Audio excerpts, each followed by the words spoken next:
Hello and welcome to another episode of All Out Pummeling. I am JP, one of the coaches of the Tonington Torricats, and I'm joined by my co-hosts. I'm Joe, coach of the Crewkern Crocodiles. And I'm PK, coach of the Luton Town Leafeons. And it's round 4, the first round of the Pokeball stage. Yes, indeed. The aptly named Pokeball stage. Yeah. Patent pending. It's been pretty hyped to see people matched up with equally performing teams and see how everyone's going on. Yeah, there's a lot of the games were sort of, I don't know, upsets in a way. There was quite a few upsets, like you would expect some of the more experienced players to have taken the wins, but actually it's been the people in the lower groups that have been There's a lot of tech cropping up. There has been a lot of tech. There's a a lot of techers. Yeah, boy. All the techers. Yes. Are they showing it too early? That's what you want to know. Yeah, well, we got a lot of that tech in this episode because luckily it was all in our side. Oh, so that's the thing. So the way that we've decided to split up the games this time, so Out Your League, they will be covering the Johto and the Sinnoh groups because they are in Johto and Sinnoh. No, It's the... the balls. The balls. Remember the balls. You've always got to just make sure you pay attention to the balls. Ultra Group Premier. and the Premier Group, yes. Yeah. Yes. And we will be covering the Master and the Great groups. Yeah. The Reason best for that is sounding the groups. three of us are in Master and Great. Yeah. Yeah, so They are both in. it made sense to do it that way. If people are mad and, Sinnoh want us to talk about them, or, Master wants Ray and Dom to talk about them, then, let us know. What and the then Master wants, Master gets. Talk about it. Yeah, I mean, if you prefer to keep switching up so that, you get a mix of commentary, then let everyone know and we can arrange that. But otherwise, we will be doing it this way because then we can talk about our own matches. Hell yeah. You get the most insider info. Anything else in the wider world of Pokemon? What's happened?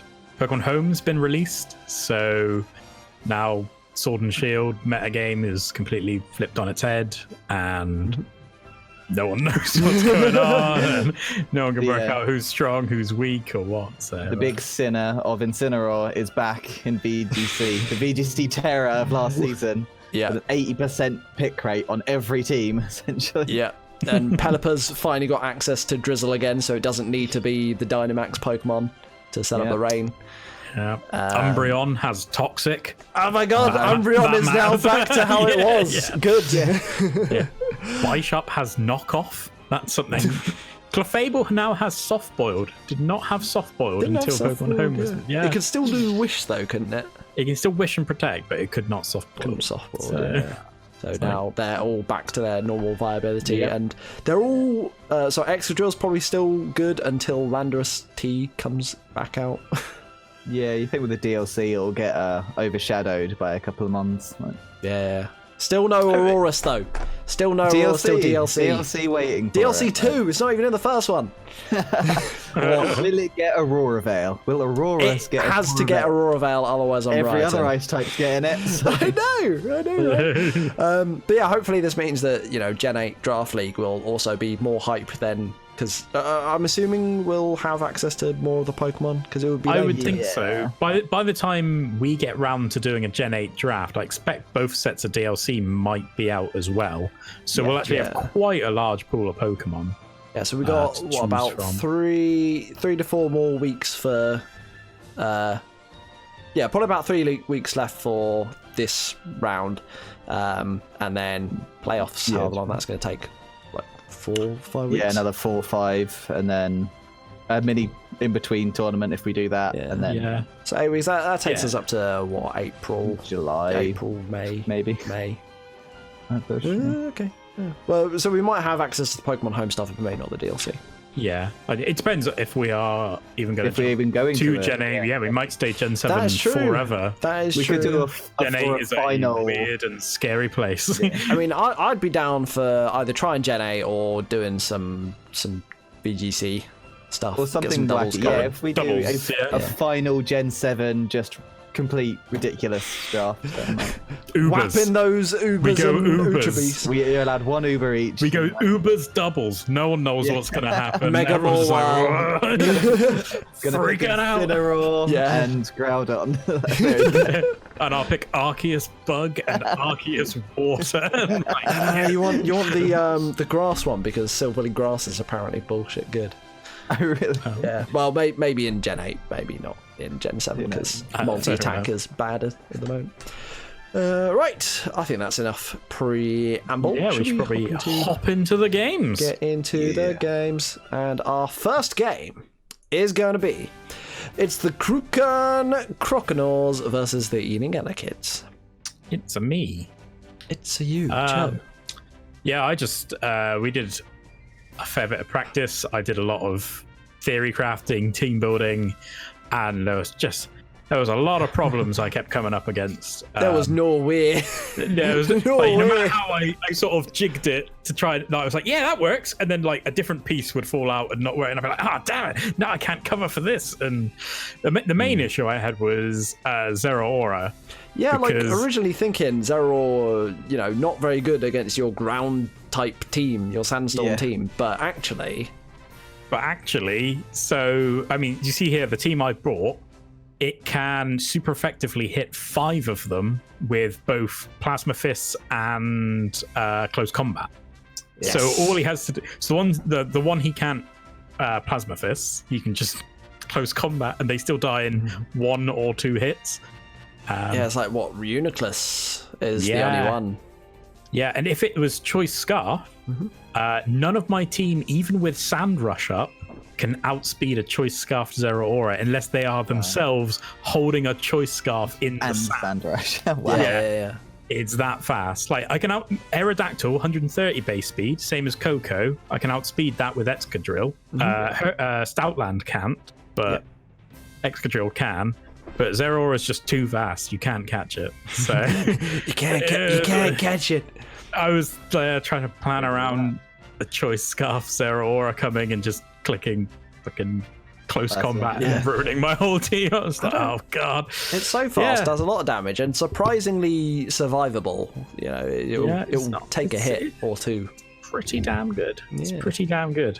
Also, as we found out in the practice games, if it uses plasma fists and you try and return it back, it just heals back to full, and you go, oh shit. That makes all normal moves electric type. doesn't it? Yep. Guess all my return coverage option isn't working. So.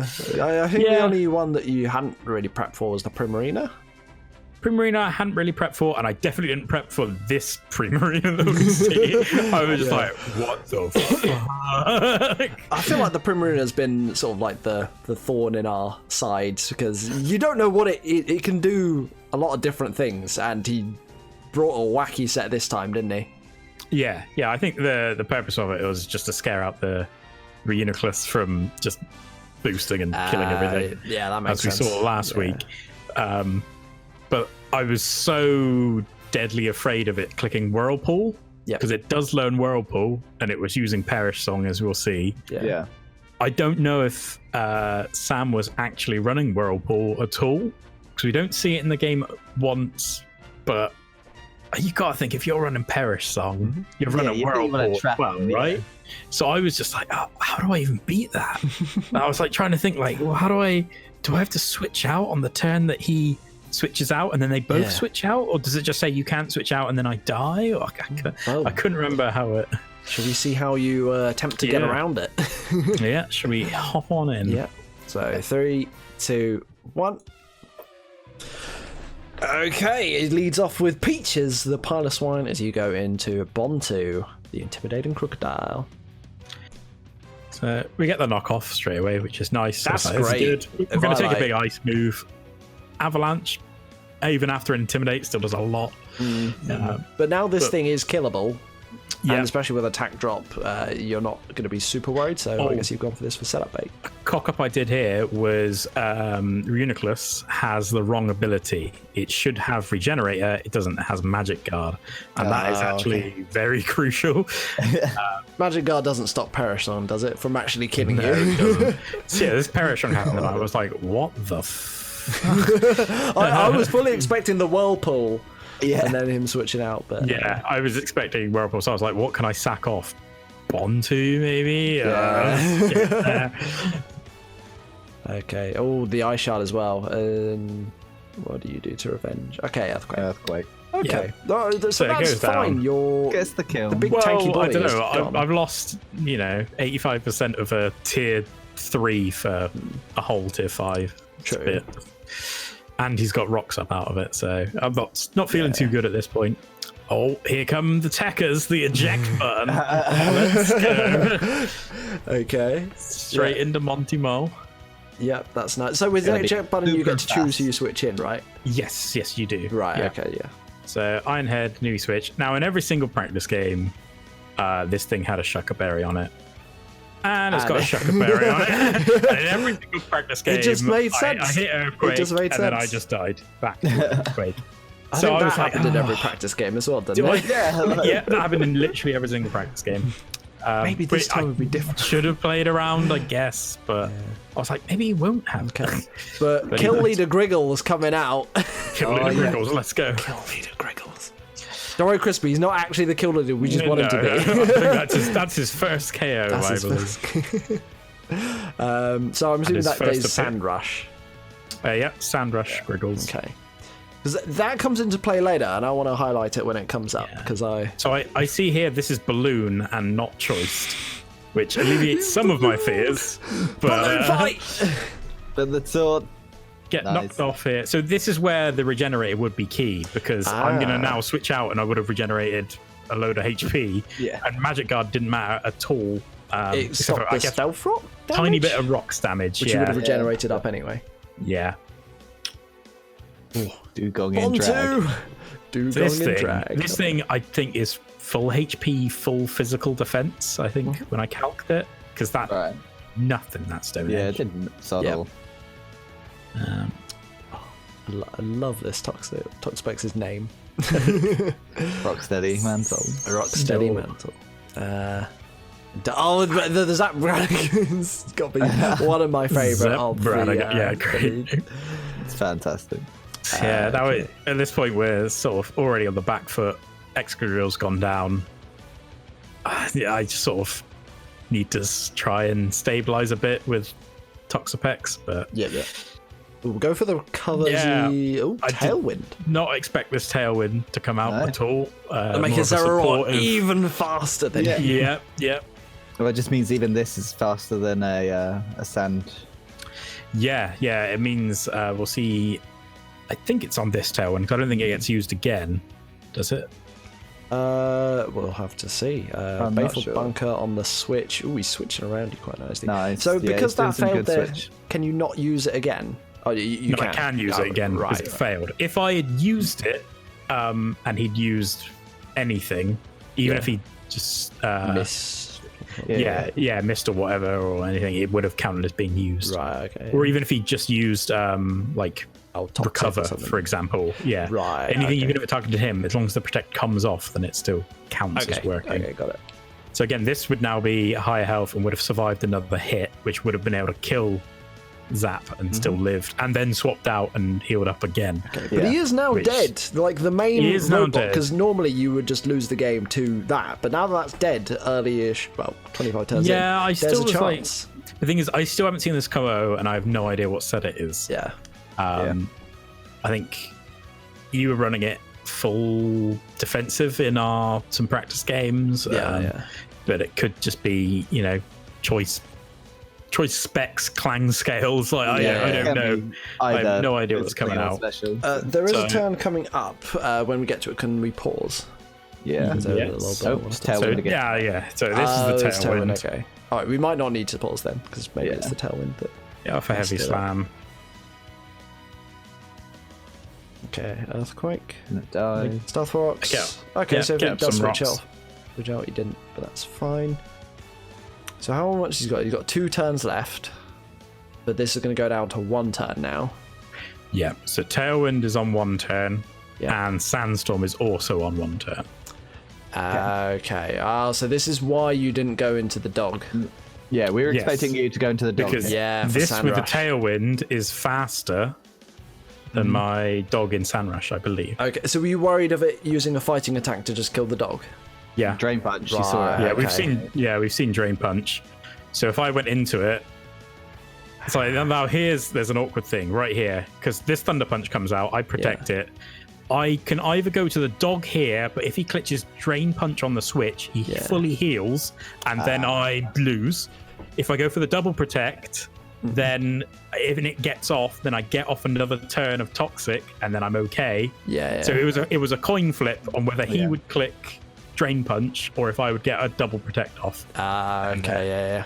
Because if I got the double protect, we would have taken another turn of Toxic and this thing would be dead. Yeah. And then it would have just been Griggles versus Primarina. But I still don't think at full HP, full defense. 66% with a Toxic on. It's close. I mean, after what rocks was Griggles damage before it came in? It was 54, I think, ish. 42% when it took the rock after rocks. I'm assuming Drain Punch kills it at 42. Yeah, Drain Punch kills it at 42. So I expect it's only, I think it's defenses at 80s, and there was no investment in it. I think it still would have gone down from like a Moonblast, maybe. I don't. And also, I don't think all I had for it was Return, which would have done maybe 40%. I haven't calced it, but I think at that point it was lost. But it was that last couple turns, I was just like, crap, man. Do I go for the double protect? Do I swap? The Tailwind really came out clutch for the other kids there. Because I was like, why didn't you just go into the dog? You don't have Samurai Shop. You're about to just play her off the combo and kill it and then win the game. It was one turn. So if I had gone to Griggles on the Thunder Punch, and then came back into the Toxapex, I think I could have won. I think that would have been the correct play. But if you click the other move that turn, if you click Drain Punch, then I would have lost. So 50-50. But I guess that was probably the winningest play because the Toxapex can take on the Primarina. But then I was worried that Toxapex wouldn't be able to kill Primarina in the three turns. The 3 turns of Periston. I was like, who wins if Periston goes off? Is it a draw? What happens? It's always like those last couple of turns where your brain's already fried from the game and you're just like, I have to make this crucial decision now, and you don't know how to make the best one. You're like trying to look like 5 turns ahead. Okay, if I do this, then they'll do that, and then that means this, and then that. But nope, that still means a loss. What if I do this? Nope, that's still a loss. This. That's a maybe a win. We're clicking it. Oh wait, the fourth option I missed. That was the win. He's like, why don't you just click high jump kick? Damn it! Then they click protect. You're like, fuck. I do like in the chat, someone was like, I was convinced you'd go Magic Guard to stop me using Toxic, and you're like, well, but you were going to go Regenerator. You accidentally went Magic Guard. Yeah, that was a feels bad. I remember just before the match, I was like, should I go Magic Guard, Regenerator? I'm going to go Regenerator. There's no reason to go Magic Guard, and then I just forgot to switch it, and that fucked me up as well. So close one. It was a close one. Had a nice stressful night of nightmares after that match. Just going, I can't find any way to make the puzzle work. It doesn't work. Zara, come on. I remember waking up multiple times, and all I can remember was Pokemon stuff occurring and being like, no, it doesn't work. Maybe it's like a salmon. Maybe it's a curse of the eating other kids, just with having bad dreams after Pokemon-based things. Maybe. Well, that was me. Yeah. So, well played to the eating other kids there. Managed to clutch out a win there with a belly drum combo at the end. Hell yeah. That wasn't something I ever ran before. And it's definitely a popular set on it, but...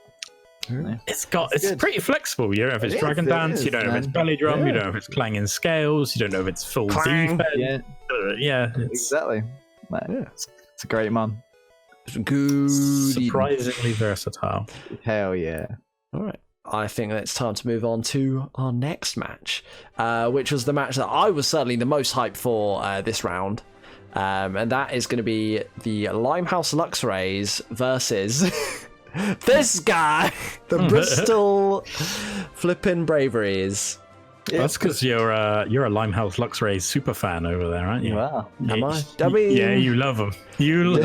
actually, no, you're right. I do love. Yeah, the I Limehouse believe Luxrays. words of I think they're gonna win the whole league. Yeah. thrown around. You don't know what he's gonna to do. me, You just don't know what he's gonna do. It was between these and Rob for me, because I think that Rob has the best team, but I think that you just don't really know what Tom's gonna bring.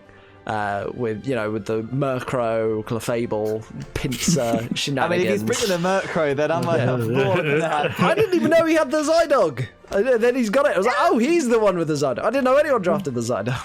Yeah, I knew it got drafted, but yeah. Yeah. I'm sad it's not been brought so far. Yes. Me and PK had a very heated debate argument about this one, because I am very much still on the side of Tapu Koko is a bit BS and wins games, which is the secret to Rob's success. It's like, it doesn't win the game. It's just there. It happens to be on the team. It's not. You haven't seen it sweep. You've not seen it, do like. We've not seen it pop honestly, off or anything. Not seen it do too much, because it's been really like Charizard that's been doing the most work. It is, and actually we Hitmontop and Tangrowth have been doing the work. Exactly. Tangrowth I'm far more scared about.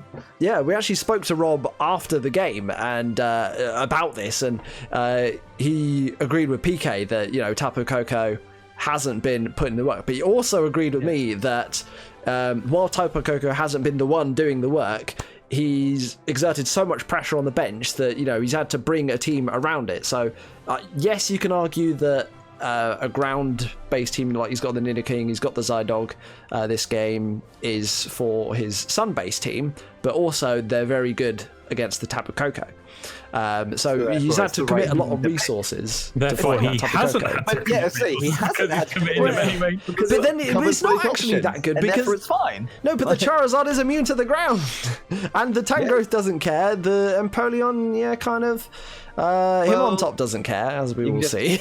Ice Beam it, or you just, Zed Dragon it. That's fine. There are other ways. Charizard is scary. It's far more scary than I was expecting this Charizard. From just looking at it, it's like, that's whatever. But then from doing the calcs when I fought Rob, it's like, ooh. It's a huge wall breaker. Its only downside is it only has 100 speed. So just be faster than it, and you're fine. But which the Zydog certainly is. But yeah, well, I think what we see in this game is just that he doesn't really have anything for the tanky things that Rob has brought, because he's prepped for those physical threats, or sorry, the offensive threats. But should we get into it and see how it plays out? I believe it's a fairly lengthy one, this one. It is a fairly lengthy one, so let's dive right in. 3, 2, 1, go. It's Big Mac. Big Mac. And Bahamut straight out on this one. Unfortunately, Rob couldn't bring 6 Charizards to this game like he wanted to. That was Tom's prepping for Charizard. Oh, Disco Stew. That's more like it, Rob. Stew, that's more like it. What the nickname? Look at it go. The Dude. What is he, the Dude? Thankfully, he is a male. It was the Trude, wasn't it, before? Oh, was it? Well, anyway, it's Gertrude. Yeah. I guess it's the Dude. It could be like Big Lebowski, Slow Bro. Whatever. Yeah. Here we got piece of shit. The Big Tapu Koko. there. Oh, look at that Tapu Koko come in and take 60%. Yeah, it takes 60%. Nothing with a U-turn. Yep. I mean, the Volt Totally Switch probably broken would have one. done a lot to that. I guess he was worried about, his 2 ground types just being the obvious switch. But now he powers up the other Volt Switch. It doesn't, because it's actually not grounded. Levitate. Yeah. Otherwise, that would have done a whack load more damage. Yeah. It's a big 1,000 arrows. Oh my god, 12%. Doing absolutely nothing. He's done a grand total of 6% to that Tangrowth. Mon to fight that. But yeah, I was like, here, Pinsir, this is just going to come out and hit a huge X-Scissor or something and just mess this thing up. It's still very tanky, though. What's he going to go? Go for the Stealth Rocks? Okay. Yeah. Maybe he's predicting a switch out. Like, I mean, that's Focus Sash is gone. So if you think, I mean, you're running Focus Sash. You're usually running that on something you want to boost. We with, stayed right? in there. Or Brave. it was there to revenge kill or to stop a Charizard going mad. Okay. Yeah. I guess. I think he stays in again here, and I don't know. Oh no, sorry, he did switch out. But I think this would be doing break the turn 4. Not a lot. %. Yeah, that is a full physical defense Tangrowth, I think. So what is this Disco Stew? A Soul Vest, maybe? The special threats? Maybe. Go for the fake out? No, I don't believe so. Oh no, we see its leftovers. Oh yeah, it's we leftovers. just see the leftovers. Shots. Disco Stew doesn't care about that. It's got to be defensive at some point to take the aerial ace. I'll protect for There's more protect. leftover heal. Yeah, just got 1 turn of leftovers. Fair enough. No reason not to. And he can and then he can decide what he wants to do.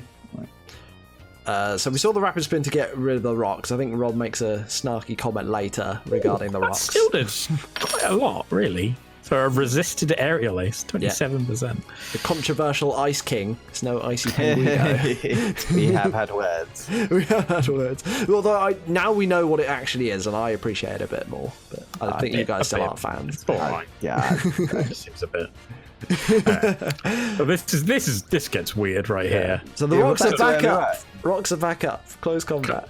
So this thing, this pincer has nothing for this. Yeah. You see, Rapid Spin. Stealth Rocks are Rock off X again. is a close combat, and then what and then else? each close combat is getting weaker because the stat drops. So Yeah. it's Has he just got a bullet punch? So he's just gonna die to Rapid Spin. well, awkwardly, because he can't use Fake Out anymore on Disco Stew. His only other offensive move we see is Rapid Spin. I don't know what his fourth move is. Is it not like bullet punch? I mean, clearly not, because he's not clicked. I mean, he may as well just keep Rapid Spinning just in case, because it's gonna kill it. Like, Yeah. Oh, go for the close combat and this Rapid Spin. Final close combat. yeah. and just Rapid Spin gets a Rapid Spins kill. make the victory. Yeah.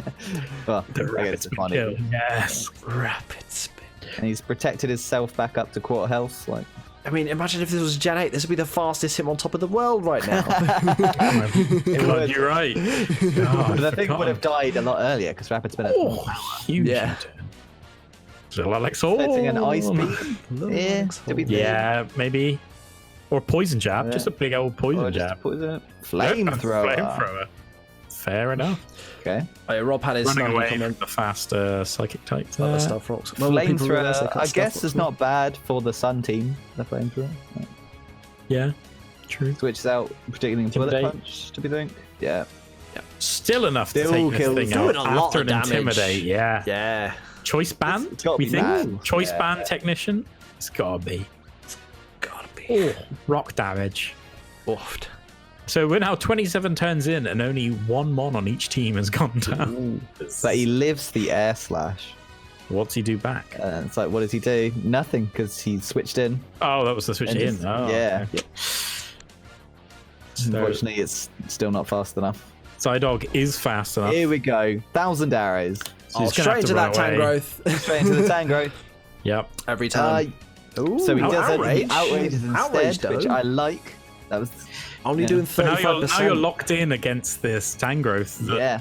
really Can doesn't one-shot give. you. It's going to much Giga Drain you. Or, Yeah. Oh, the turn 2 confusion. That might be a blessing because now you can switch out to get away from this and Yes. still have it in the back to come in and kill that Charizard. Because it won't Yeah, die to the which- rock. Yeah, Right. which it does correctly. Does. There. Okay, Okay. nicely. Nicely done. Into the dude. And see, Rob just always has an answer to everything that Tom switches in. Fire Blast, though. Raw. Okay. Oh, apparently, it says in the chat the knockoff on Zydog mattered. 'Cause it knocked off his life orb. Which now maybe it doesn't have enough damage to kill the Charizard. Maybe that's the calc Okay. that was. Oh, I think also Lives the has the Thunderbolt. tech happened yet? Or was there? No, they talked about the tech about using Stealth Rock's Mold Breaker against the Magic Bounce. It ignores the Magic Bounce. But, right. we don't actually get to see it. But Charizard's down at least. Like there is Charizard is down. So it's Choice 4-4. Scarf. Raid boss What's that down. Oh, Rob was apparently so upset when Charizard went down. He really didn't want it to go down and thought he would lose because it was his win con. There's the Mega Slowbro. Oh, that Giga Train though. This Tangrowth. Trick My Room. God. Trick Room. But what do you do with 6%? I mean, Why are you Trick Rooming? Like, He's Trick Rooming for the slow bro sweep here, but the Fire Blast is not doing it's enough. already seeded.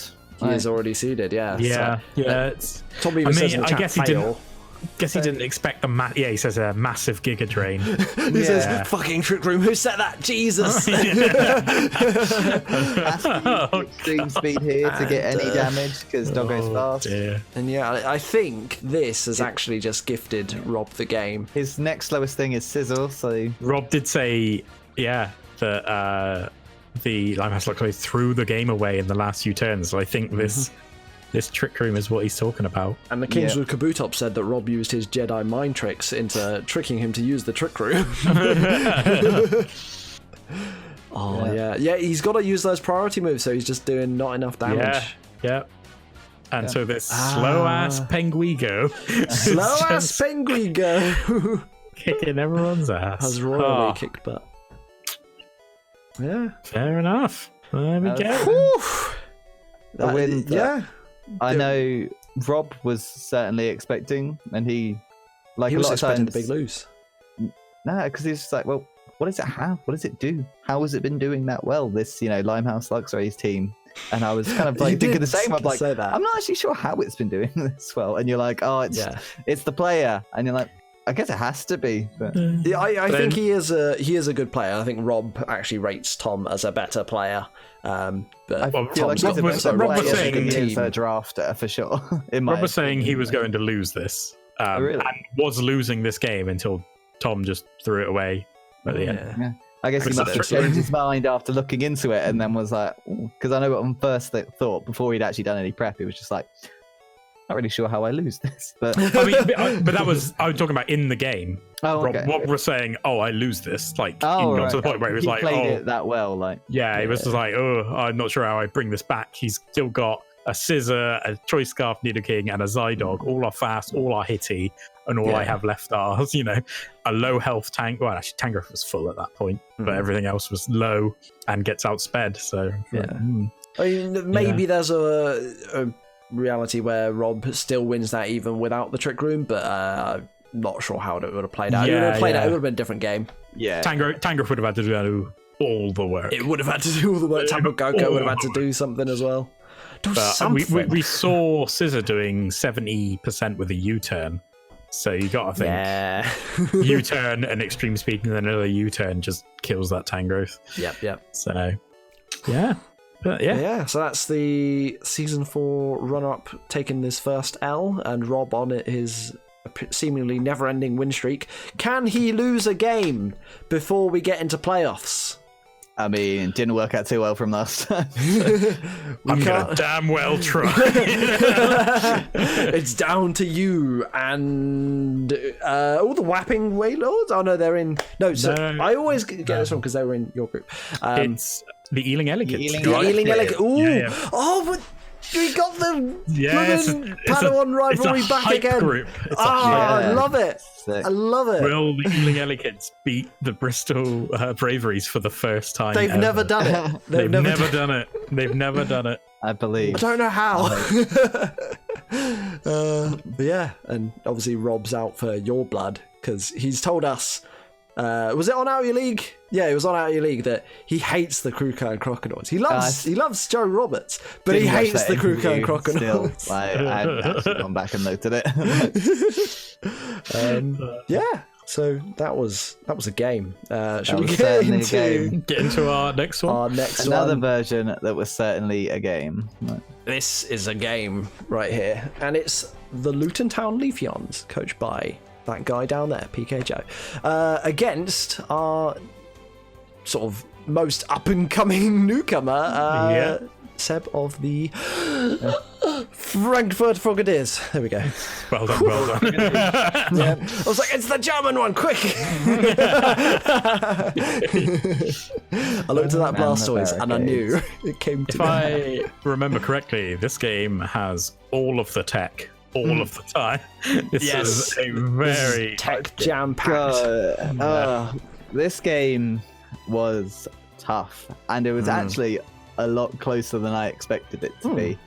Because doing my initial stages of prep, I was just doing them while you guys were playing Monster Hunter, I think it was. And I was just like, I have never felt more countered by a team. I can do absolutely nothing against this set of 10 mons. The combination of Shadow Ball, Water Pulse, Dark Pulse, and Psychic just destroys my entire team. What the hell can I do against this?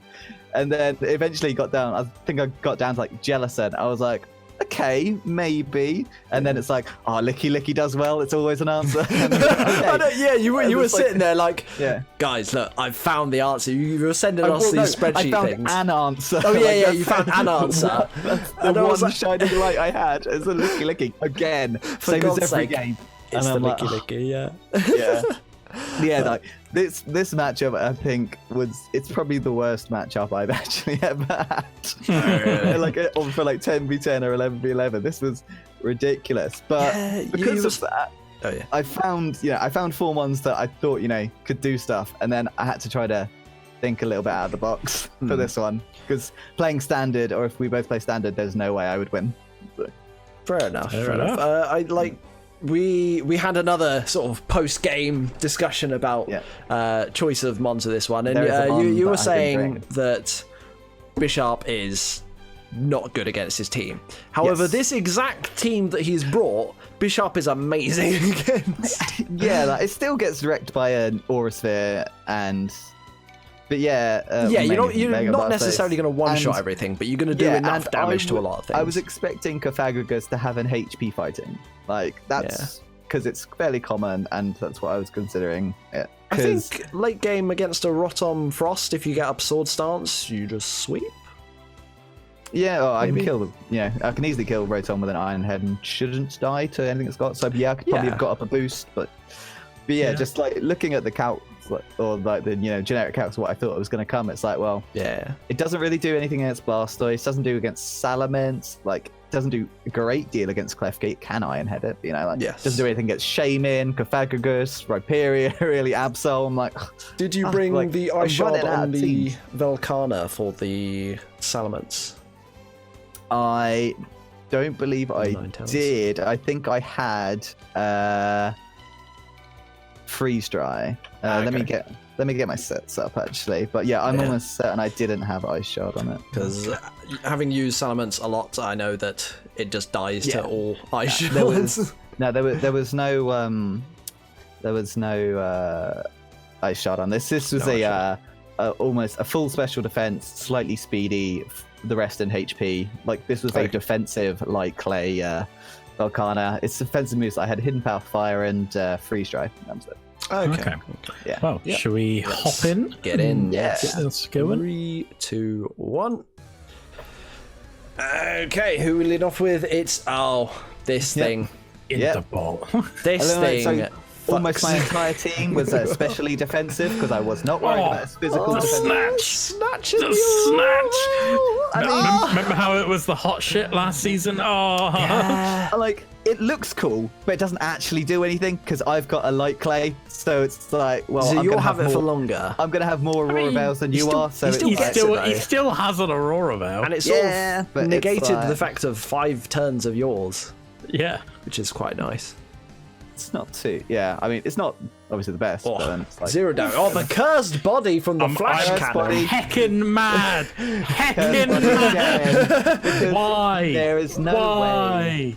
Why? Use a water move. But now you can switch in on water moves. You can switch. He doesn't have that many water moves to use, and he's only going to ever use Dark Pulse against this. So it's I liked it because it meant he's going to use water moves against other mons, and you switch straight into your water absorber. But now he has to use the water move to do damage to you.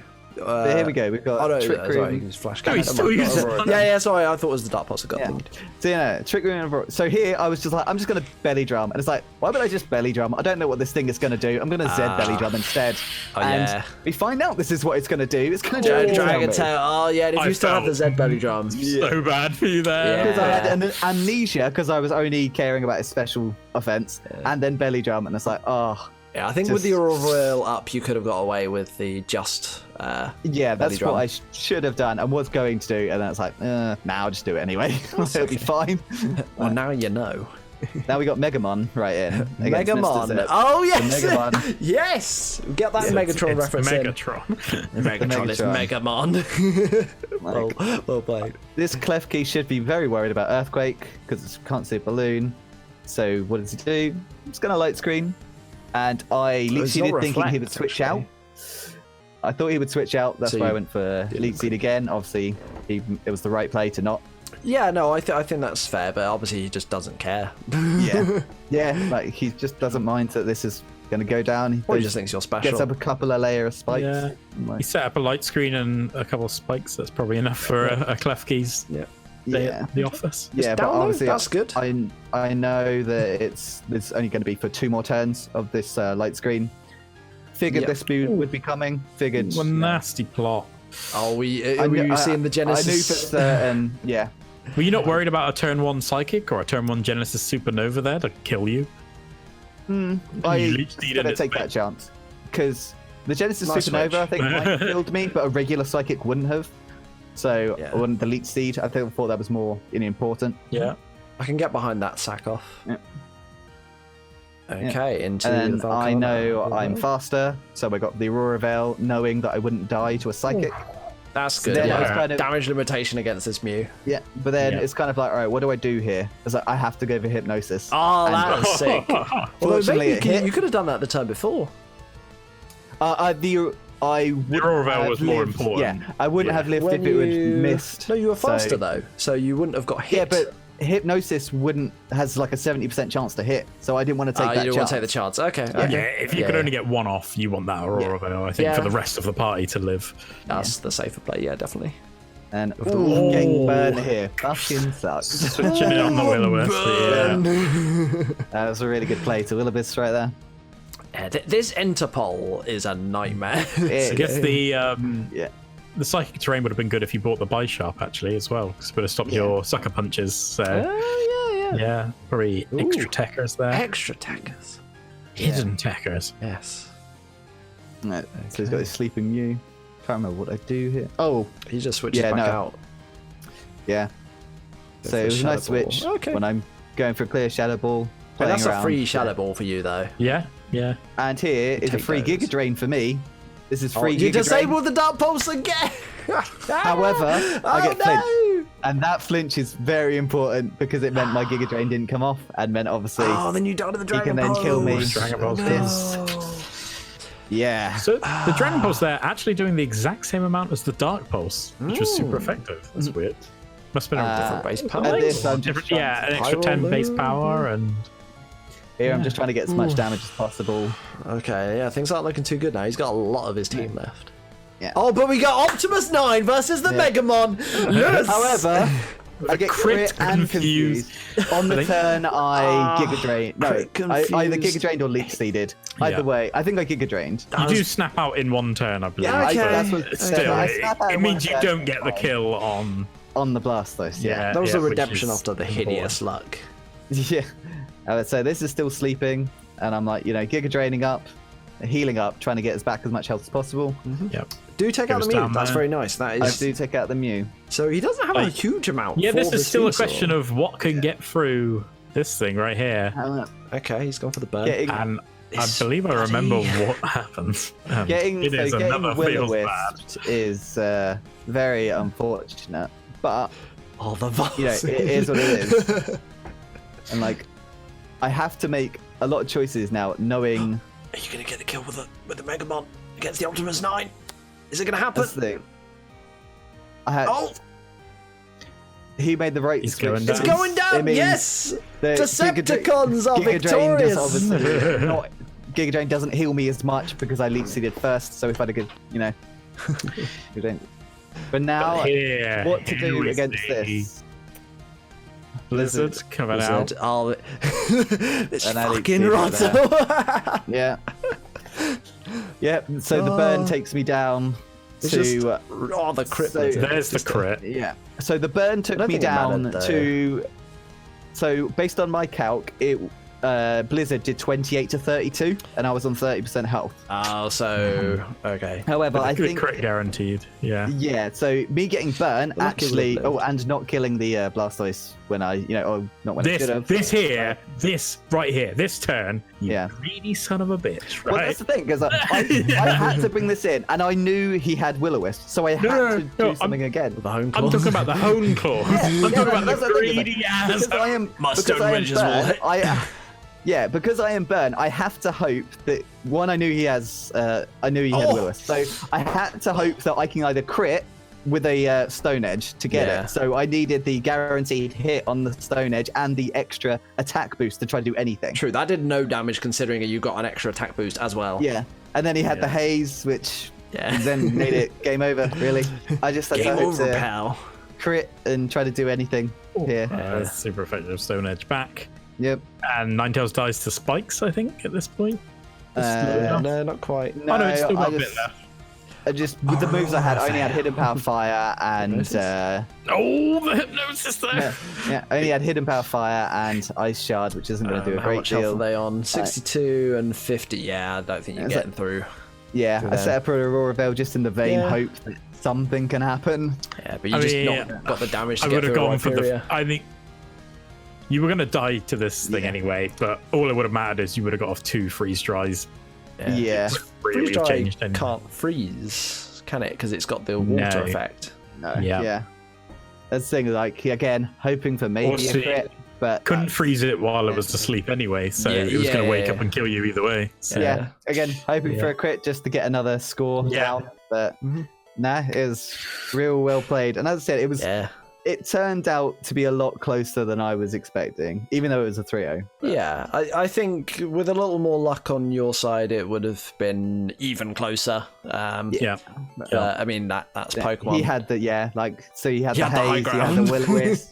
Yeah, had the haze, had the Will-O-Wisp, had the Genesis Supernova, which in turn didn't work out, but it was a very good play to have. Like it was a lot of good stuff. On All his the tech, all the prep. Yeah, Very well done. Very well done. I'm quite happy with how playing slightly more out of the box, how close I got it rather than just getting destroyed. So Yeah. Oh, it would have been Happens, even better if you brought the Bishop, because you could have switched that shit in on the Genesis Supernova and it would have done no damage.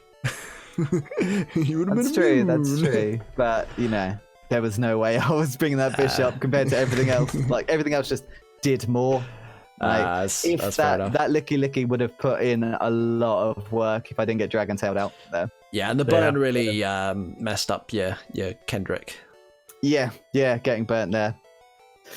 Oof, Yeah. But I know. Well played to Sam. it was good play. Yeah. Yeah, well done. Well done And indeed. that puts him at the top of the great group. I mean, maybe. that Top of the great group. make him Great group. 2-2 +1. Seb the Great. Yeah, 2-2 +1. Oh, so he's only just there. Okay. Yeah. Yeah. Okay. Right. Actually, we can talk about that sort of at the end a little bit. Should we get on to our last game then?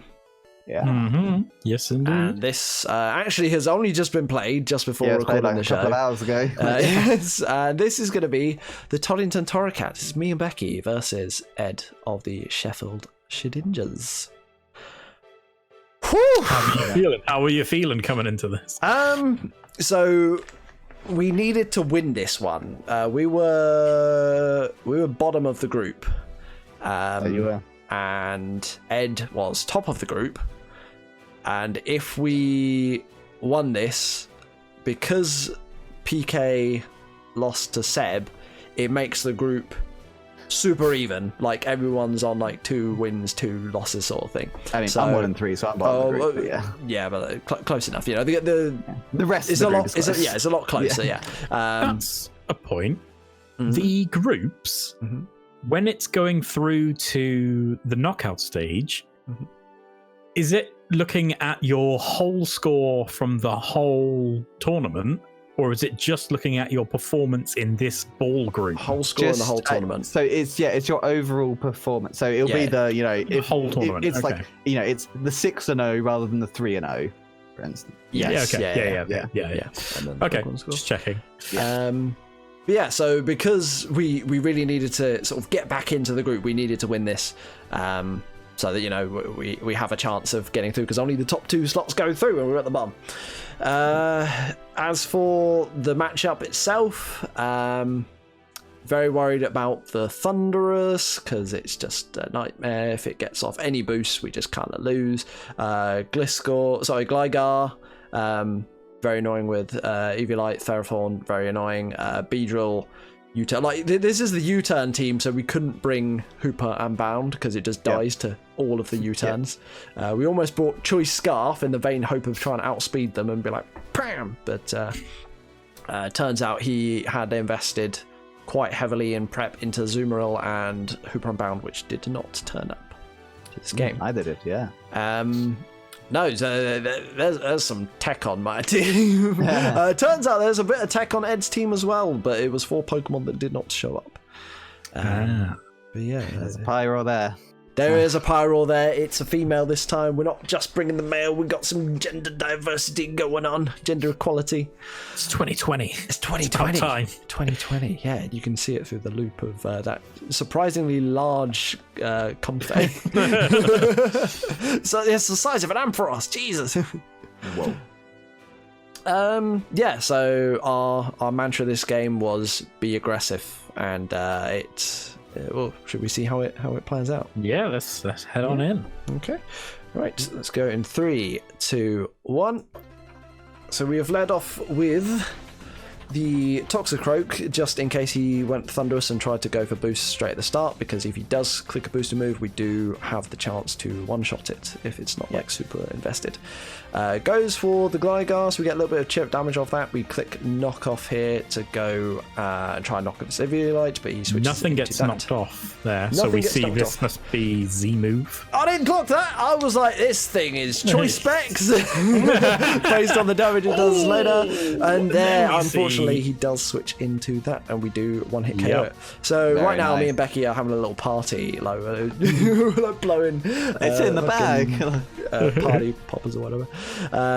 Goes for the drill run. This is a Rocky Helmet rest sleep talk set, so he can keep pinning himself on us. With that, he didn't knock it off, so we still have it. Go for the seismic toss for a bit of damage. Switch away because you can't get through the roosting. And it's so we go into his evolved form. It's mama versus daughter here. Yes. Oh yeah, they are. Both girls both get the knock female. off, so we're like, yes. Yeah, there goes the light. Important. That's slightly neutered. And we got the poison heal, so we are healing back some health with that Toxic Orb. Both get rocks up. Ooh, big Hydro Pump. Big Hydro Pump. Yes. Would have killed you if it was choice specs. would have killed if it was choice specs, but did do quite a lot of damage, and I was not expecting it to do that much. I think the dry skin switch. 40%. Take note, PK. Yes. Imagine that water absorb coming in there. Yeah, really, really nice having that. Oh, getting rid of the duck. I can't believe how well this Toxicroak is taking everything and dishing it out. I know. I mean, it was the Gliscor that was like mostly specially defensive. I can't remember what I had on the Toxicroak, but yeah, taking hits. Oh, here we go. Right, here we go. Tech number 1. We got the Mega Ultra Giraffe, which is going to click a speedy agility move. Right, I have just seen the Sonic movie, so we've got to go fast. Go for the Power Jam. Gotta go fast. Coverage for that. Yeah. So we do a big chunk of damage to everything. We can kill the Beedrill if it doesn't kill us. Outspeed it, yeah. Yes. So I think a drill run will probably kill you before you have a chance. yeah, a high roll drill run kills us, a low roll doesn't, but we didn't want to risk it, so we switched out. Expecting the drill run into the immune Gliscor. I maybe would have risked it there. If it was a roll, if you're coming back in, you're going to take rocks damage. So Trouble the is, he still has the Mian Shell, which could just priority and kill us, and it doesn't really matter at that point, and then we die to the rocks if we switch out. So we thought better to be able to bring it back in later for something like the Ferrothorn. Yeah.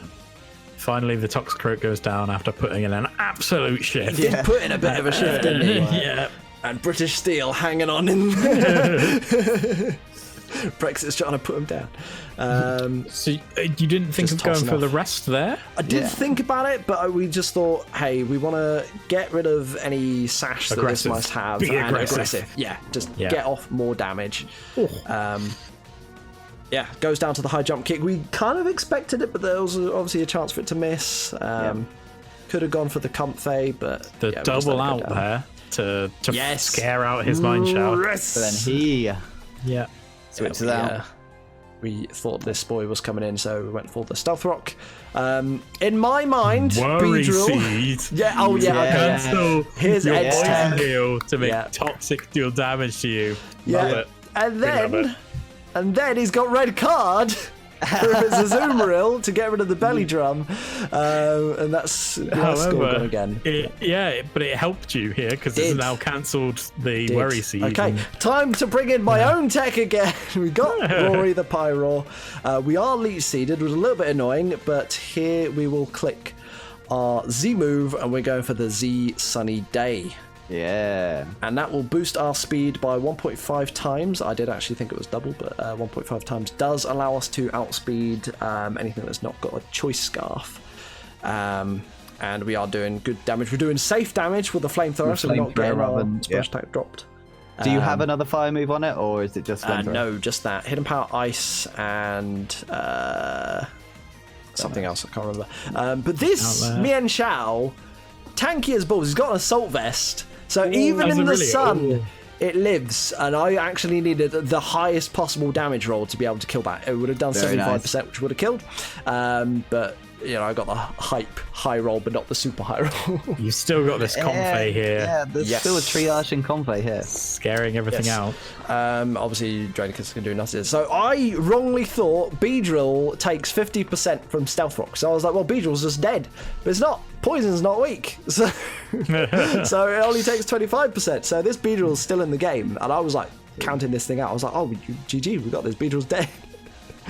Luckily misses the seed there. Yes, yeah, that was very nice. He does land it that time, but it does allow us to have a bit more health with our roost and poison heal. Switching out here because we don't want him to get back any more health, and we know that at this HP, Focus Blast will kill if we land it. And the worry seed not really mattering to this giraffe. Yeah, the mold breaker. No, needed at this point. We kind of thought he was going to go for the worry seed again, so it just made more sense to switch out. Does land the high jump kick, which unfortunately is going to take out the Mega Ultra Giraffe. But still, this Comfey is just scaring out. Comfey's still there. Yeah, knew he was going to switch out for the regenerator. But yeah, at that point I was like, oh shit, he's lived! Oh shit, he's lived again! But still, we doesn't have priority, as far as I'm aware. It's just fast. Yes, fast and priority. Yeah. I'm wondering if maybe he shouldn't have switched into the Beedrill to take the Draining Kiss.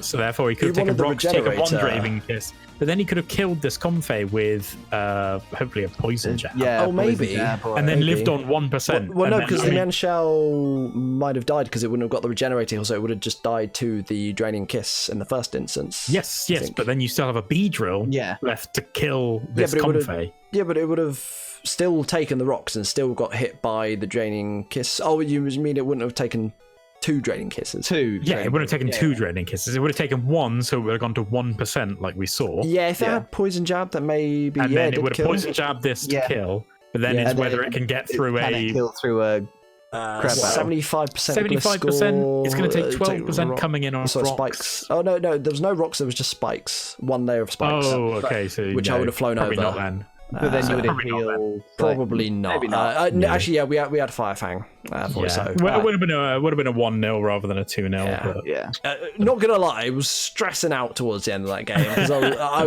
when you forgot that he wouldn't just die. Yeah, he kept throwing me through. It was like, oh, this has lived. Oh, we're not killing this. Oh shit! How do we play to not lose this? Running 6 focus bands over there with all the 1% lives. Yes, and he posted a fantastic meme in the thing afterwards.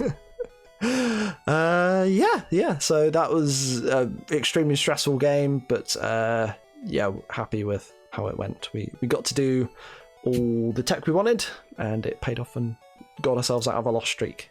Very nice. Nice. Yeah. So that now puts us on 2 wins, 2 losses and 0 score. So it's like we've never played a game. We have resets for our last 2. It's enough to turn a man neutral. Exactly. But I think that does pop us into second. So we are currently in the playoff. It does put you into second. I am bottom and Ed is third. Yeah. Are you bottom? Okay.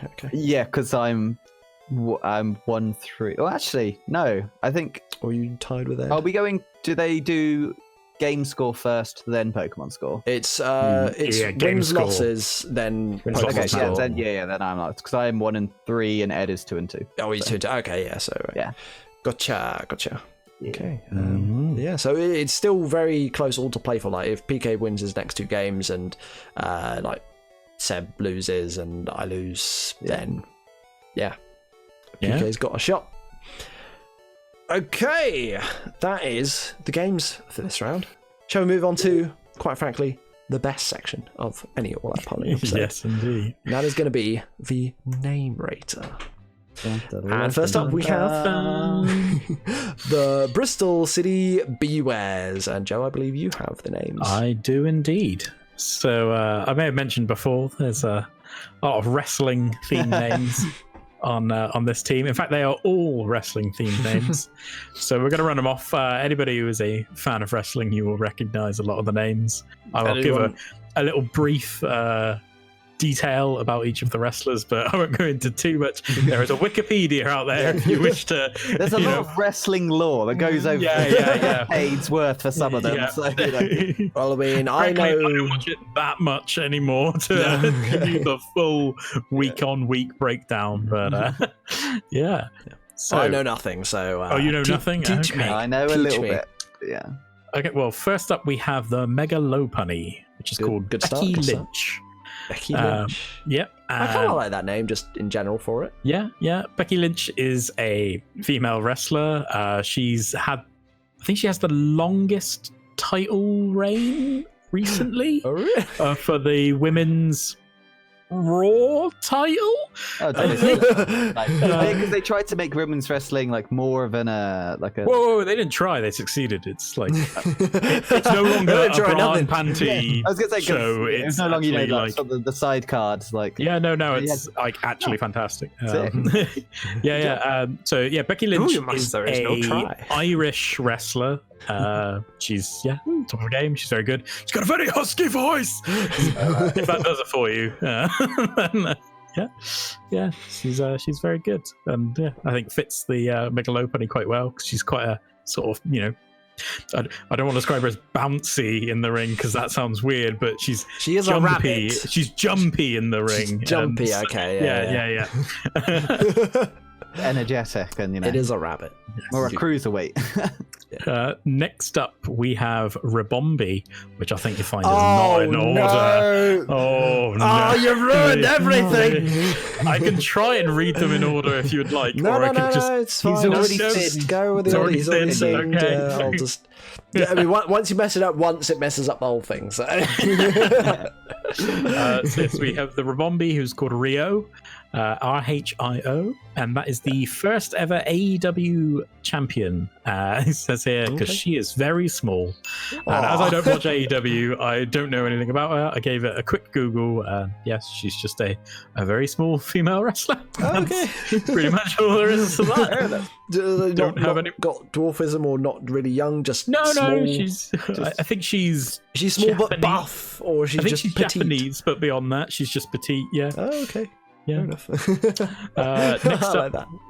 we have the Miss Magus, who's called Nikki Cross. Nikki Cross is a Scottish female wrestler in WWE, and her gimmick is she goes a bit crazy in the ring and does like a big screech and starts just going classic Scotsman. Yeah, that's all they do, go crazy. Yeah. So the Hulk Hogan powering up. Yeah, but she generally just lets out a huge battle screech and then just starts going ham on people, and you're like, all right. So she doesn't do the Scottish guy's insults in Samurai Jack. He just starts insulting Jack for 30 seconds straight. Do I get a weeb alert on you? I mean, it's Western, I guess. Samurai. Samurai. All right, to make it a full weeb alert, I'm going to look up the insult. Like... So, Scottish I remember Samurai Jack insult. Okay. Oh, no, he isn't French. The guy who wrote it was Russian. Oh, I thought he was like French Canadian. This one? Does it have the... It's a Cartoon Network show. Like, how is that a weeb alert? It's based on Japanese stuff, isn't it? Yeah. Okay. It's an American cartoon written by a Russian man. Right. What do you want? I'm going to try and do this. Shall I do it in a semi-Scottish accent? It might turn Irish halfway. Go on, it will amuse us. Okay.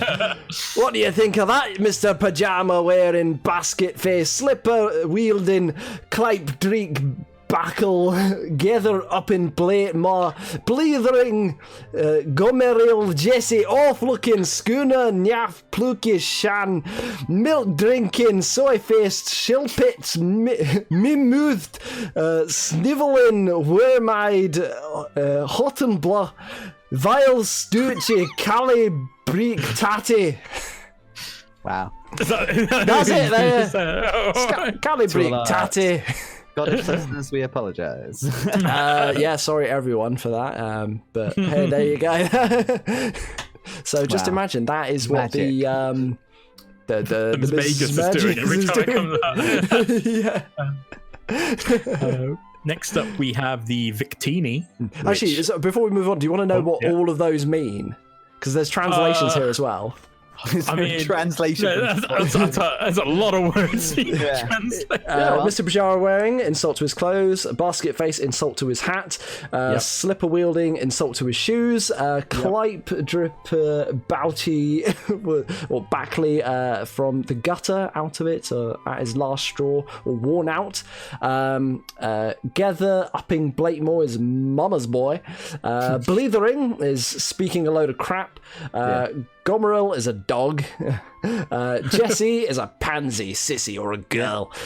Big Jesse. Oaf looking like a that's a bit harsh, retard. Schooner, a half pint, aka short man. Nyaff is out of date. Pluky is a dumbass, aka stupid looking. Shan is person who speaks and comes from an ethnic minority. Ooh, Jesus. Milk drinking. 2020. No, milk drinking. They got pussy / guy who can't handle his drink. Soy face Shilpit is insulting him as an Asian stereotype. Mim-mouthed is a small speaker, not big with words, aka speaks submissively. Snivelling is a complainer, moans about stuff. Worm-eyed, small-minded, can't see for heck. Hot and Blau is a Blaugh, is a waste of space. And then Vile Stucci, dirty or unclean, and the last one is Cali Breek Tatty, which is extremely lazy and can't lift a finger. Wow. That's quite the insult. That is quite the insult, isn't It was a little more racist than I thought. Jesus. This isn't a kid show, but you don't understand because it's Scottish. Meanwhile, all the Scots people are like, can they air that on TV? Whoa. Jesus. That's fine. What a great character.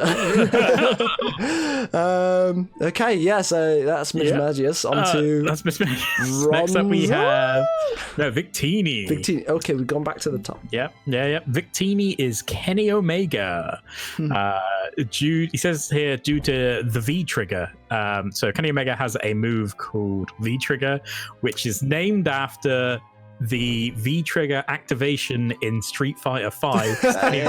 Kenny Omega is a huge fighting game fan. He got hit by a chair by the producer of Street Fighter. Ono-san. Yeah, and they've done lots of crossover events where I got Ono-san in. It was New Day versus the Bullet Club. They did a versus in Street Fighter V, and of course Kenny Omega wiped the floor with the New Day because Kenny Omega can actually play Street Fighter, and the New Day pretty good. The V trigger, obviously V Victini. Kenny Omega, great name for Victini. Really like that. Well, hot damn.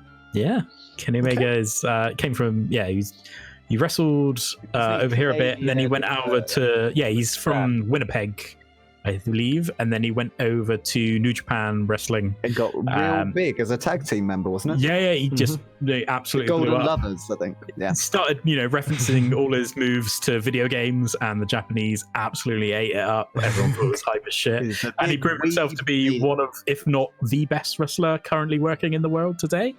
Now he's joined AEW, I believe, and is still kicking ass. He's got 2 of the best reviewed wrestling matches of all time. Can you look him up on TripAdvisor? It's him versus the Rainmaker 1 and 2. They broke the rating system. Wow, really? Yeah, Dave Meltzer's wrestling rating system, which is he gives everything 1 to 5 stars. He gave them both 6 and 6.5 out of 5. How? He was like, that's as good as they could ever be. Amazing. Yeah. They are very good. genuinely very good matches. They are fantastic. So that's Victini and my little love letter to Kenny Omega. Next up, we have the Hydreigon, which is Shield. You said it right. You said it right. Yeah. It's called Shield because it has 3 heads. So Shield is a stable from WWE. So a stable is like a team. It's a group team. Yeah, a group or a team in. But not necessarily a tag team. They're just a faction. Yes, a faction. They like Team Rocket would be a stable. Okay. Yeah. So Shield. Do they job all the time as well, like Team Rocket? No. They so their whole thing was they came in and they were like, they all have like bulletproof vests on, and they were meant to be laying down the law and stopping all like the bullshit and the shenanigans that were going on. Oh, shit, they're the Officer Jennies. Yeah. So they were like, 3 of them were going around just messing shit up. They've now since broken up, so they are still all doing extremely well in their solo careers. Dean Ambrose has moved on to AEW now, I believe, but the other 2 are still at the top of their game, juggling belts week after week. Whether you like that or not, that's up to you. But the 3-headed dragon, pretty good name for that, I think. No, that's good. Next up is the Silverly, which is called Chris Jericho. This is all over the shop. He says it because it has so much variety. Chris Jericho does know a bit about the variety. He's reinvented himself. God knows how many times, always been at the top of his game, came up with loads of new moves. At the same time, he's also in a successful rock band. He runs a yearly cruise, which he invites absolutely everyone in the wrestling industry on. So, the man has 1,004 holds. Wow. Y2K have quite that many types. Y2J, He was so hype. And wasn't he the first AEW champion? Yes, I think so. I think he's gone over to AEW. Yeah, I think it was because wasn't it? Oh, it's the bit of the bubbly. That's what he was. That's how he celebrated. So there was a good meme that was made, which was him playing a sold out gig on his cruise ship during his show in AEW. It was just like, wow, he's pretty successful, man, on his own cruise ship in his successful rock band. He has a good podcast as well. Yeah, he does a lot of good stuff. Yeah. And he's also part of one of my favorite segments ever of WWE, which was him and Kevin Owens' best friends routine and the best friends party.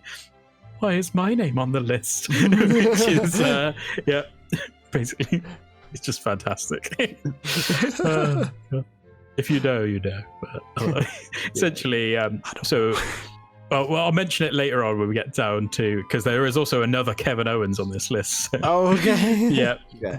Next up, we have Malamar, which is known as Matt Riddle. He just says, because I like Matt Riddle. that's all the explanation he gives. Matt Riddle is he's a long-haired, barefoot wrestling sort of dude bro of a wrestler, sort of a got surfer long dude hair bro. and things. Yeah, I can sort of see it. It's kind of like a surfer, beach long hair. It kind of matches quite nicely, and it's a riddle, and Malamar's kind of tricksy and riddly, and I kind of like it. I think that works quite well. Yeah. Next up is the Galissapod, which is called Kevin Owens. Yep. And he says here, because I always remember the first impression he made in NXT, because Kevin Owens came in. He does not look like your traditional wrestler. He's a fairly short man, like of average height and of above average weight, and not in a muscular way. He's just pretty much an average chubby guy. He came in and he was a huge wrestling fan, worked his socks off, and got himself absolutely over with the fans. And he's came through to the main roster and had a title reign and all sorts. He's still doing well. And one of the main things that drove him during the main roster run was his best friendship with Chris Jericho, which was just hilarious. And so they had this list which was Jericho's enemies, and it would be it was Jericho's enemies? Yeah, it was Jericho's enemies, and anybody who had like ticked him off, he'd be like, "It's going on the list. It's going on the list." And he would write their names on the list. And this went on for like a whole year of them being best friends, skits week after week of them being best friends, and it was fucking great. And it got to one bit where it was the friendship. I can't remember what it was. It was like the friendship festival, the festival of friendship. That was it. It was this big thing that Chris Jericho put on to say thank you to his best friend Kevin Owens being his best friend for the whole year, and they were the best friend. And like Jericho got Kevin Owens his matching scarf and everything, and they were like, "Oh, best friends." And then Kevin hands him his gift to Jericho, and he unwraps it, and it's a new list. It's a new list, a perfectly resplendent new list. And he looks at the first page and he goes, "Why is my name on the list?" And then Kevin Owens knocks the shit out of Jericho and ruins his best friend. That is the best bit of wrestling I have ever seen. Genuinely my favorite. A year of build up to why is my name on the list? We're going to have to link the video. Why is my name on the list? Amazing. Just fantastic. Amazing. Brilliant. Brilliant. Then next up we have the Gastrodon, who is called Cody Rhodes. No further explanation given here. Cody Rhodes was a WWE wrestler, wrestled under the name Stardust as like a gimmicky tag team with Goldust. Cody Rhodes got sick of this and left to TNA, and then became an absolute superstar in TNA, and WWE were like, "Oh, maybe we shouldn't have just made him this weird gimmick wrestler," because it turns out he's actually a superstar. So he was an absolute superstar. What is TNA? Sorry. TNA is another wrestling. Yeah, so you've got WWE, AEW, and TNA were like AEW's new. What about WWF?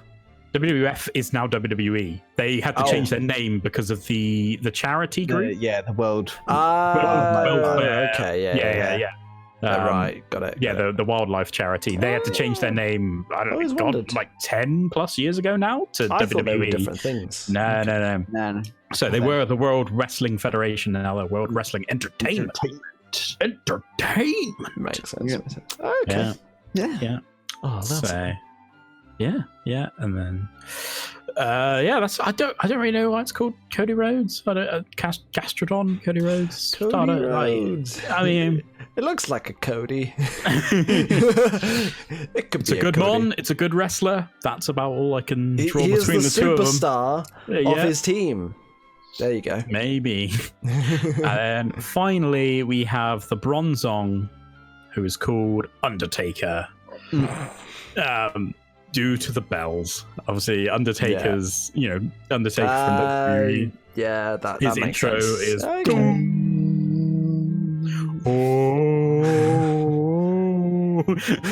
Or if you had in his American Badass days, he's here. Right. Bells. It's a big bell. There you go. Beautiful stuff. Okay. Yeah. Okay. Right. So that's one of the names. Favorites. Kenny Omega is. Chris Jericho. Yeah. Both great names there. Brilliant. Just because I like the wrestler. Yeah. I think for me, Kenny Omega, because it works so well with. Like, it works. He's like Omega, with the big TV. super powerful. Omega Vertini, it's super good. Yeah, great Kenny Omega for sure. So there you go. I hope you enjoyed my TED talk on wrestling for the however many minutes. The more you know. To get in a fun fever alert, JP, you should look up Maki Ito. She is a Japanese female wrestler who was also a former idol. Is it Makitoh?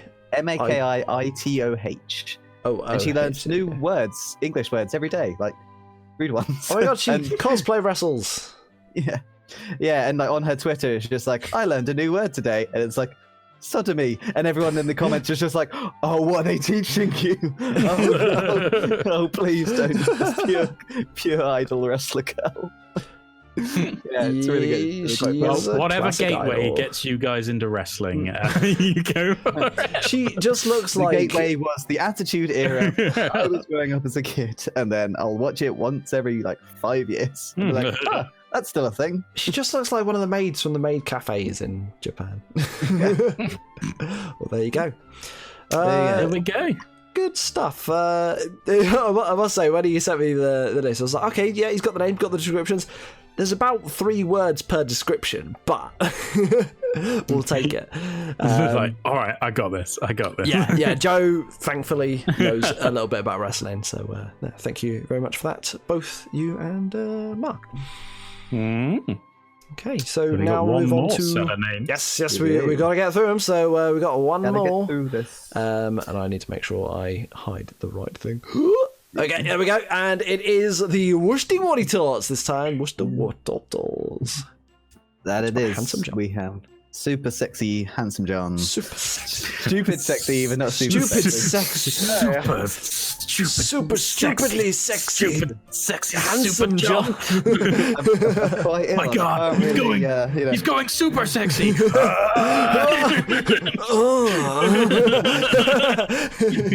gets his pole dark hair back. I'm not really with it, so my inner thoughts coming out. Is to go even further beyond. Truly outrageous. When he starts pouting, gets a 5 o'clock shadow out of nowhere. Does the fusion thing, but instead of touching fingers, they either hold hands or do it. He just does it, but also tenses as he does it. It's like, oh. I thought you were going to go to Handsome John Z. No.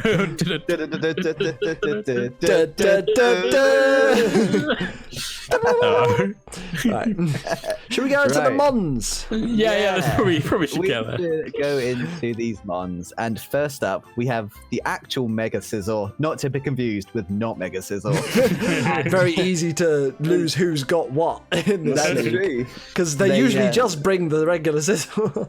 Yeah, it could be flexible. It's one of those megas that's very flexible, whether much like Garchomp. Much like the Garchomp.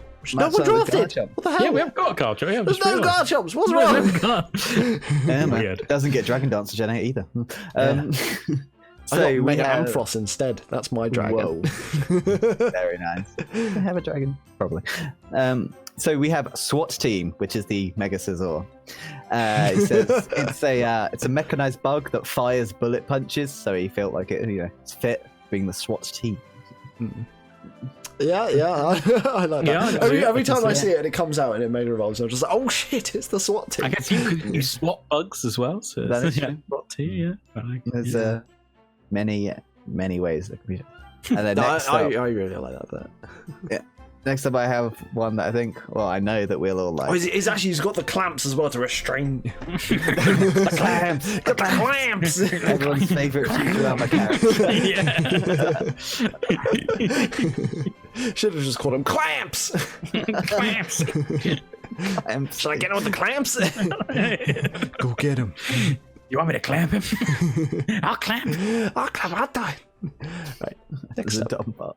Right. Next up, we have Mimikyu, which is called "Play the Kazoo," which is which is a lyric from the Avalanche's classic Frontier Psych, which is one of the best songs ever written. That is a great song. That is a timeless song. Like, introduced to me by a guy at school, and he played the shit out of it. I was like, oh my god, that song's amazing. Yeah. It's like every meetup, it will probably get played either on the way to it or cheering. Yes, it's always going to be in the bang bus. Yeah, every now and then, just like, that boy needs therapy. Like, Psychosomatic. Psychosomatic. It's that kind of song that someone says one line from it and then it just has to be continued. It's like da da da da da da. So, is there an explanation for why it's Kazoo beyond that? Yes, so it's a lyric from the song, and he says, the mishmashed, genre-hopping track and music video have a spooky energy to them that he thinks matches Mimikyu well. Spooky energy. I only watched the video for the first time today, and I could. It's a little uneasy. It's a little uneasy. Yeah, it's a little weird. Not gonna like. But then it's also super happy at the end.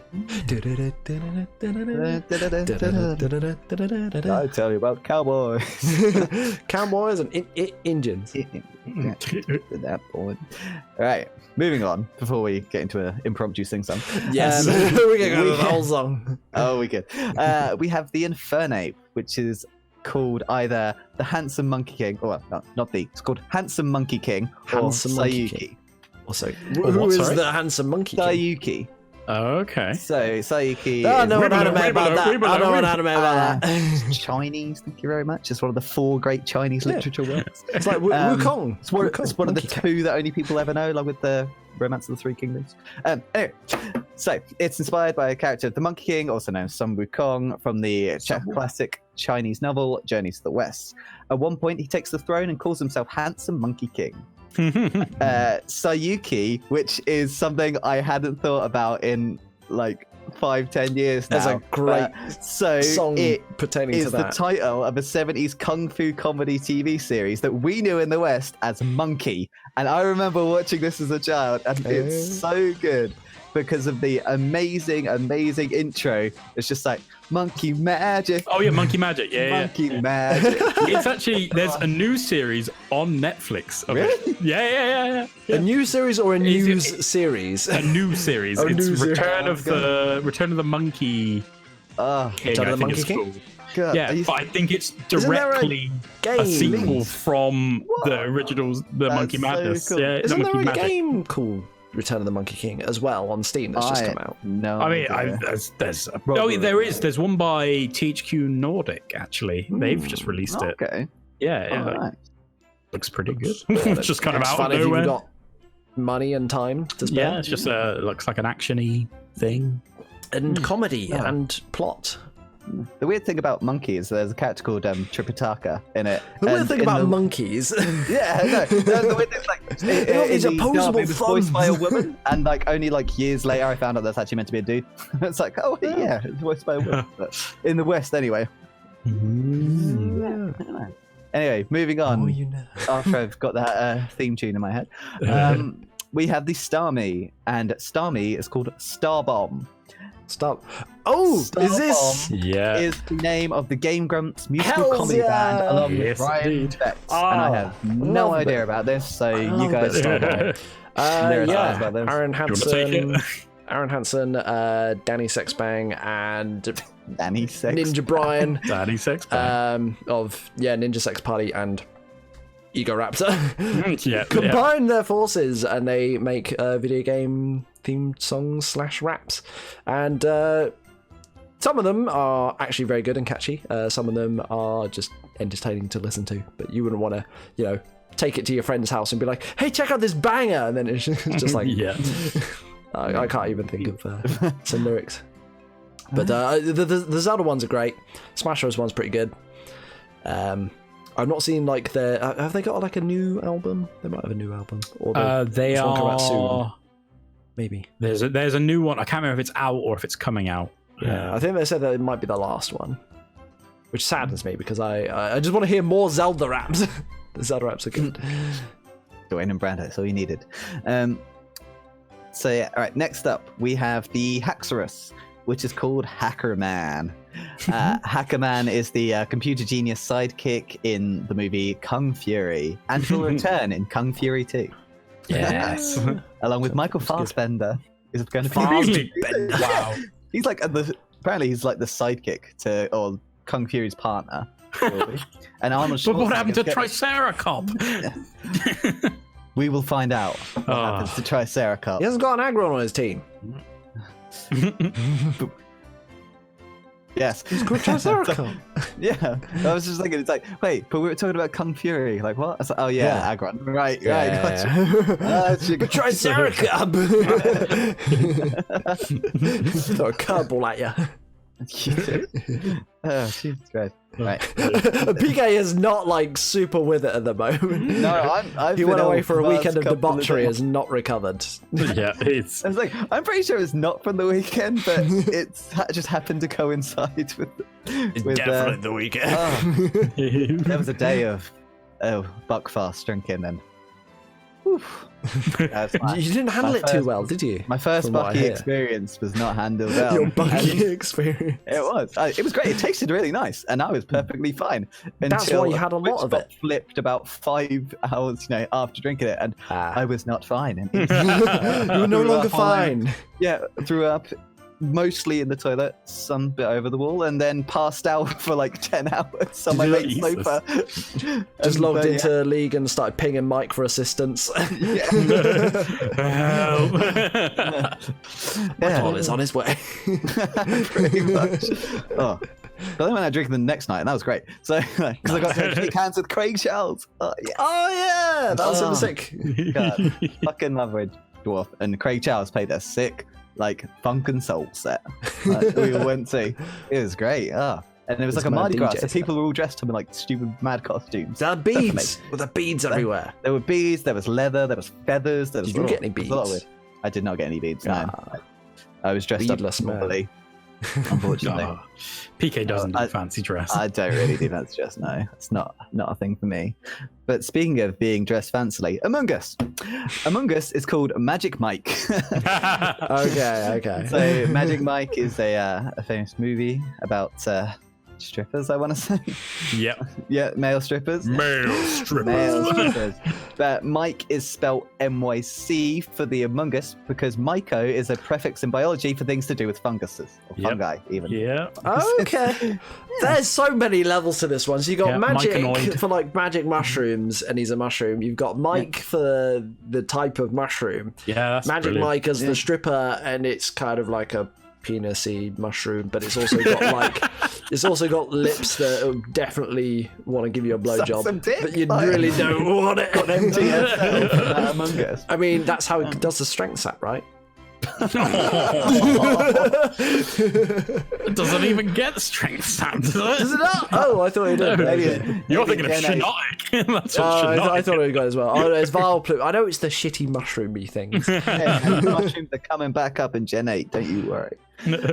Does it Right. not? Oh, it might get a strength. Gen 8. Maybe. I haven't used it. Moving swiftly on.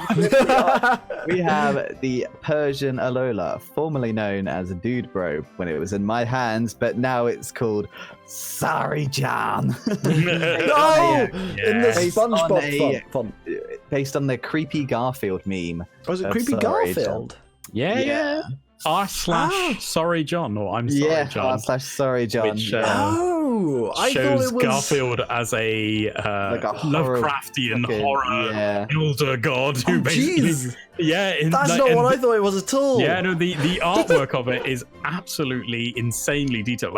Yeah. It is horrific, but there is great Uh, stuff out there. If it's not too horrific, I'll try and put a picture up. If not, I mean, it it's too varies. horrific, A or lot of it amazing. is a lot of it involves Garfield being a an entity that lives off of John's energy, and so will keep him trapped in like a time loop or a dream that he can't escape from. That's pretty horrible. There's a lot of like body horror stuff. There's a lot of I mean, we're talking, imagine Garfield, but he's a millipede that is 20 miles long, curled up. Like, well, Junji Ito, if you've ever read that, JP, like. Why is there another Ito in this show? It's Junji Ito. It's a very famous horror manga writer. Some of the stuff he's written, thank you. But yeah, sorry, John's very much in that sort of vein. Like, okay, is it anything like sort of SCP kind of vein? I mean, there's not much lore to it. Right. It's basically just make Garfield a creepy, scary villain. Yeah. Okay. There's some people have done like full-length comics about it. Sonic.exe. There's one that's like John wakes up and he's just like walking through his house with like a torchlight, but everything, all the walls and like furnishings have got like stripes on them, like Garfield stripes on them, and he walks in and it's just Garfield's face who's eaten the entire house, and he's like, "Sorry, John, I was hungry." Oh God! I think that might have been the original one, but I'm not sure. Like. It flip-flops between whether Odie is like on Garfield's side or if he's a savior, or most of the time he's already dead, and that's how John discovers that something is off about Garfield. And, it's so many stuff. So if you like a bit of dark stuff, it's very like, not in this. Like, it's not part of the story, John, but there was a Garfield comic strip where Garfield was on his own on the house and like thought that like John had died and everyone had died, and it was just like he was just stuck there in his own like weird sort of like mental torture. And this was an actual comic strip that came out like by the proper writer. Like, it was just a 5 edition strip, and it's like, what? And then like at the end, like Garfield wakes up and he's like, "Oh, I'm so glad to be home." But yeah, like it just like with no lead up, just anything, just one day in the the newspaper. It's just this Garfield just kind of wakes up and he's like terrified because he's on his own. Like the house is all destroyed and everything. Jeez. So there's the flip side where there's the comics that they've cut out Garfield and it's just John being depressed on his own. I love those ones. Yeah. He's just talking to himself. He's just going, "Oh, I wish I had some coffee." And then him just looking sad for another 2 frames. Garfield without Garfield. See, I thought before we move on that the Sorry John, because the way that the letter's done, I thought it was like this reference to the SpongeBob meme thing where he's got like a distorted voice. He goes, it is distorted. The capital letter chicken. Yeah, and because he's like a derpy looking cat, I thought, oh well, that makes sense. No, it's distorted because he's screaming in an otherworldly voice to John's internal psyche. There is also a Bikini Bottom horror now, which is doing the exact same thing but with SpongeBob rather than Garfield. I think I saw a thumbnail also known as YouTube Saga Holiday. Bikini Bottom horror. Anyway, moving on to much happier places. Hopefully, we have the Quagsire. And the Quagsire is called Thanks a Lottle. Thanks a lot. Okay. Thanks a Lottle. Oh, thank God. Thanks a Lottle. Yeah, Quagsire is based on a salamander, and Whooper particularly is based off an axolotl, which is a particular kind of salamander. And then it's also Thanks a Lot. So Thanks a lot. Thanks a lot. Thanks a lot. Thanks a lot. Oh, look at his face. He's so happy. It looks like he's saying thanks a lot. It's so much better than the weird body horror. It's also wholesome. It's no spirals here. Because it's so wholesome, we can only talk about it for about 10 seconds. It's so wholesome, it's boring. Moving on. We have the Vikavolt, and the Vikavolt is called Harry. It's John's imagining of a what-if spin-off from the Pixar's animated classic, A Bug's Life. Vikavolt is what comes of Harry, who is the fly who can't resist the beautiful light from the bug zapper. If you remember the Bug's Life, it's like, I can't help it. It's so beautiful. And that's what John imagines the Vikavolt to be. Fair enough. Yeah, I mean, I was wondering where the Harry came from. I was like, that seems weird name just to call him Vicabol. I mean, what's going on? With the context of knowing it's that Harry, it makes so much sense. Yeah. But yeah. I mean, just seeing Harry is like, what? What? Okay, yeah, I'm done with it. Yeah. And last one. Not leastly, we have the Carbink. Carbink is called the Ruck, the ROC, not ROCK, which is a reference to a line in Kanye West Diamonds from Sierra Leone. It says, "The Ruck is still alive every time I rhyme," which is a reference to the Rockefeller recording studio. But he said, "The Rock is still alive" is fitting for the Carbink, who is a very defensive mon. A very defensive rock. Your rocks are also diamonds, essentially. So, in slang. Nice. Yeah. That's a good mixture of names there. That is a tip-top crop of nicknames. That is very good names right there. Yeah. I gotta say though, my favourite is gonna be Sorry John. For every possible meaning of it. Yeah, I think that's probably mine too, actually. Yeah. Sorry, Handsome Monkey John. King. Sorry John. What else damn it, everything. Thanks a lot. Yeah, thanks a lot. Magic Mike as well. Magic Mike. Oh, that's great. Oh, great. Oh, great. Well done, John. Well done, John. Well done. We applaud your nicknames there. Well done. Yeah. Great work. Great work. Good shit. Yeah, so that is the name rating of this time. I think it's quite appropriate, the name for the Mega Sizzle, seeing as John is kind of like he's the gatekeeper of the Premier Group. He's the green group in a. He's holding all the keys. Yeah, with all the new players from Yellow Group, and he's at the top. He's already taken one to ride the ride. Yeah, and there's just that Mega Sizzle just there. The SWAT team, right there. The SWAT team. You can't make it past the SWAT team. Just look across, and go, we've got to get that through that door. And then John's just in front of it, just looking at himself in a mirror, tensing. And he was this beautiful body. And there's only one slot in the Premier Group to get through, and he's holding it. So he is the gatekeeper. Into the playoffs. Like the in Dragon Ball Z where Goku falls off Snake Road and there's the two German fitness enthusiasts Onis who are like, oh, you're so buff, you can't. Yeah, he's like that. That's who John is. John is stopping them getting out of hell by being a big buff sexy man. Wait, hang on. So, because John and Seb are friends, and Seb is actually German. So is John one of them? He's the other sexy Oni. He's the one who Goku doesn't chase? Does Goku only chase one of them, or does he chase both? I can't remember. I can't remember. It's been a long time since I watched the Snake Way. I thought they tried to stop him getting back up onto Snake Road. I don't know if that's going to ruin the audio there. Whoops. Woo! Yeah. No idea. There we go. Okay. Dragon Ball ain't my Sorry, we will let. Dragon Ball. Go on to me. Yeah, so Our League have not sent us through the next fixtures, so we will leave that for them to cover in Our League next time, which does mean that it is time to end. Oh, no, I'm on the wrong page. There we go. Hey, got the right screen. There we go. Thank you very much for watching All Out Pummeling. It's been real fun.